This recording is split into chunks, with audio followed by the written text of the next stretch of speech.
નમસ્કાર મિત્રો, વિડીયોમાં તમારું સ્વાગત છે। એક તરફ સમગ્ર દેશ ધામધૂમથી 15મી ઓગસ્ટની ઉજવણી કરવા તરફ જઈ રહ્યો છે, તો બીજી તરફ ખૂબ જ મોટા અને દુઃખના સમાચાર મળી રહ્યા છે। મધ્યપ્રદેશના ગ્વાલિયરમાં ઝંડો લગાવતા સમયે અચાનક ક્રેન તૂટી હતી, જેના કારણે 3 કર્મચારીઓના ઘટના સ્થળે જ મોત નીપજ્યા હતા। ગ્વાલિયરમાં આજે નગર નિગમના જૂના ભવન પર સ્વતંત્રતા દિવસની તૈયારીઓ ચાલી રહી હતી, તે દરમિયાન 3 કર્મચારીઓના દુર્ઘટનાવશ મોત થયા છે। હાઇડ્રોલિક મશીનની ક્રેન તૂટવાના કારણે 3 કર્મચારીઓ કેબિનમાંથી નીચે પટકાયા હતા અને ઘટના સ્થળે તેમનું મોત થયું હતું।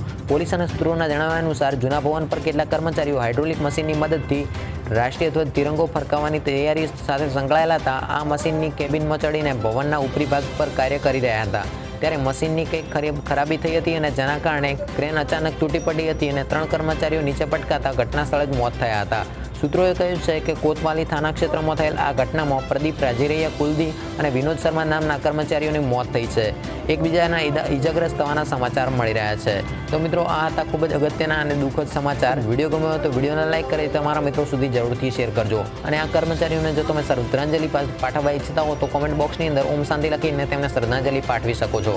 આ ઉપરાંત ગુજરાત અને દેશ દુનિયાની લેટેસ્ટ ખબરો માટે અમારી આ ચેનલને સબસ્ક્રાઇબ કરી લેજો, જેથી કરીને આવી કોઈ પણ માહિતી હોય તો તમને સૌથી પ્રથમ મળતી રહે। તો મિત્રો, આજના વિડીયો પર તો બસ આટલું જ। ફરી મળીશું નવા વિડીયોમાં નવી માહિતી સાથે।